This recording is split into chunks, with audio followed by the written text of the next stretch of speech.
kedua, pada poin yang kedua ini, bentar. Ya, saya ingin menyampaikan tentang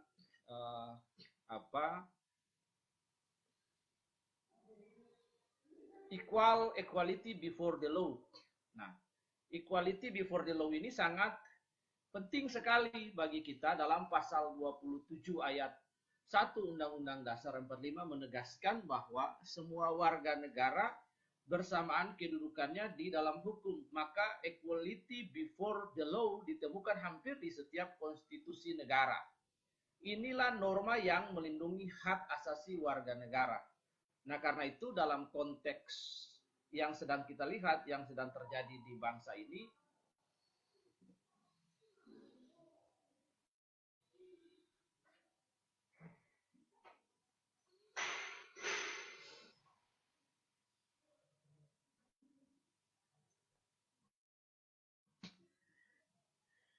Bapak Ibu Saudara yang dikasih oleh Tuhan, dan yang kita lihat di bangsa ini, kita lihat bahwa equality before the law ini, hari-hari ini di bangsa ini, kita melihat dalam konteks penghinaan agama ini, ada yang miss di sini.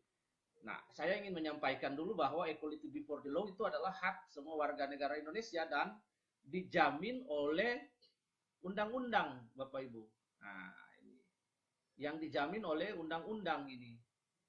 Ya, di sini kita melihat ya, yang dijamin oleh undang-undang.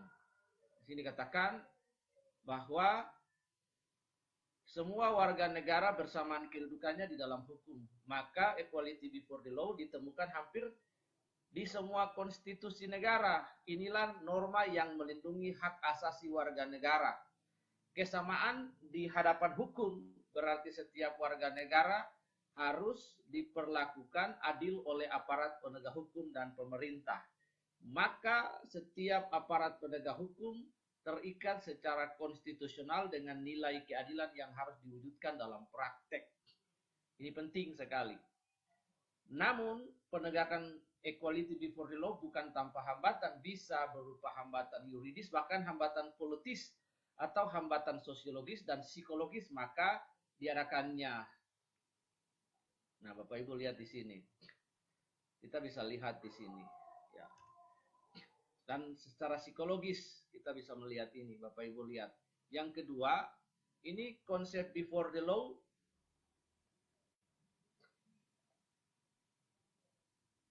Nah, ini kita bisa lihat ya. Iya.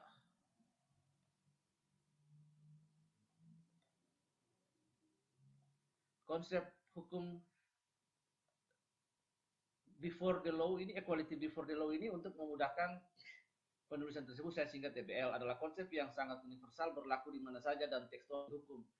Nah, ini ada hal yang penting. Sebaiknya dari sisi hukum bisa dilihat bahwa hukum tidak membiarkan dirinya hanya untuk menguntungkan sejumlah pihak tanpa alasan sah di muka umum. Jika ada pengecualian, maka hal tersebut adalah mengkhianati konsep hukum. Nah, ini di sini kita lihat. Karena itu, setiap warga negara atau otoritas harus berdasar kekuasaan dan peraturan berdasarkan pada hukum. Bagi bangsa Indonesia, hal ini bisa dilihat dari pasal 1 ayat 3 UUD 45 yang menyatakan bahwa negara Indonesia adalah negara hukum. Nah, ada di sini juga dalam pasal 27 bahkan pasal 28D. Karena itu artinya kesetaraan di mata hukum adalah sesuatu yang mendasar baik untuk tanggung jawab negara serta setiap orang yang berada di Indonesia. Nah, ini kita bisa melihatnya, teman-teman. Di sini kita bisa melihat di PowerPoint ini, saya ada bikin di sini. Ya, lihat di sini, ini kita melihat Front Pembela Islam itu Rizik Syihab, dia menghina kekristenan, bahkan mengancam pemenggalan kepala pendeta. Ada pemenggalan kepala pendeta, sudah ada laporan yang masuk, tapi laporannya menguap begitu saja.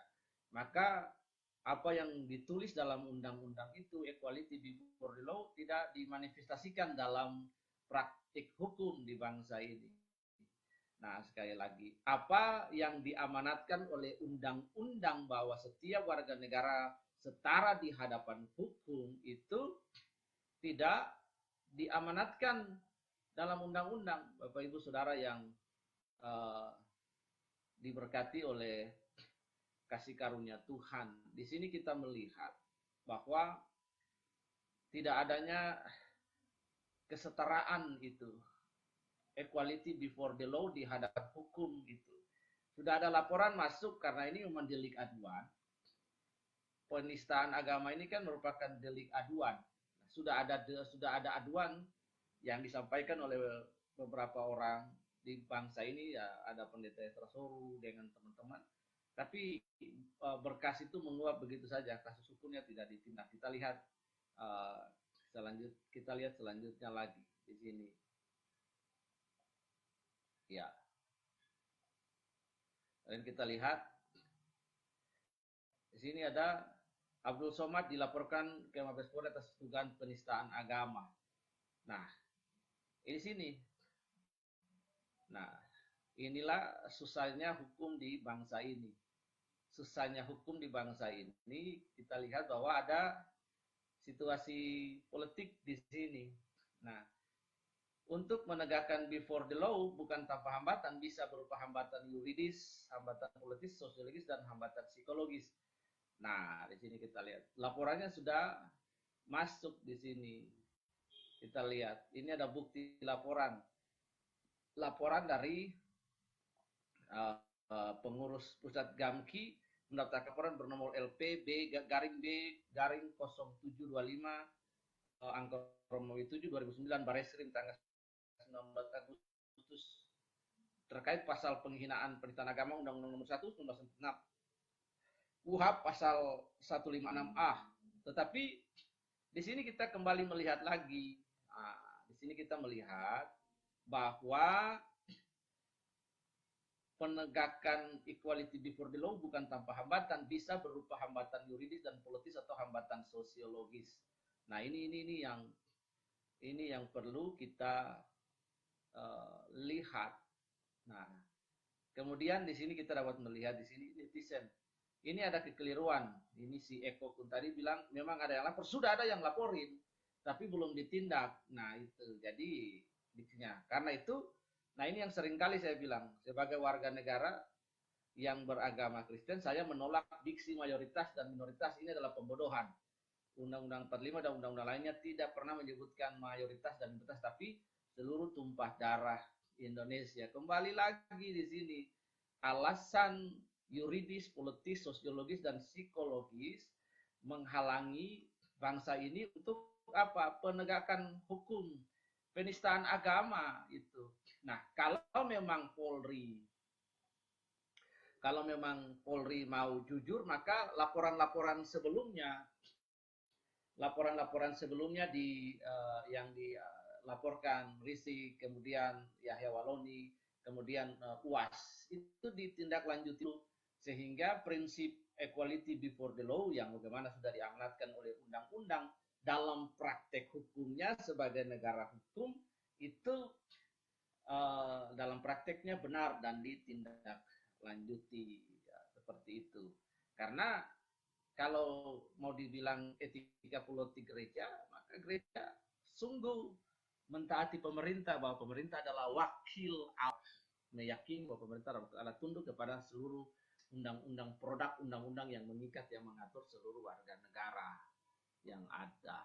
Nah, itu etika dan itu teologi politik gereja. Nah, etika politik gereja juga adalah berdoa bagi pemerintah, supaya pemerintah boleh menjalankan mandatnya dengan baik dan benar.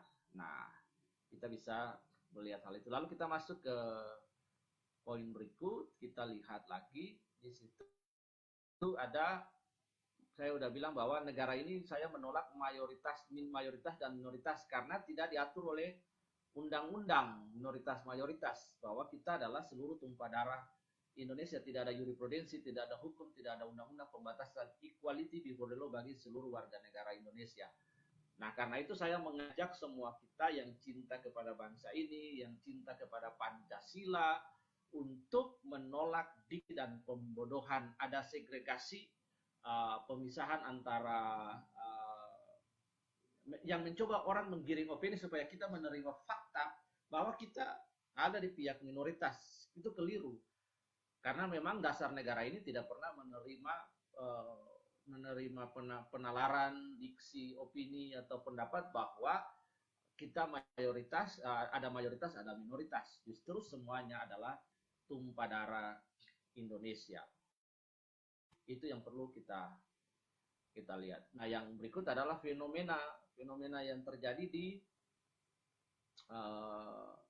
era 4.0 ini. Mari kita lihat. Nah, ini yang ingin saya share, keren kita ya.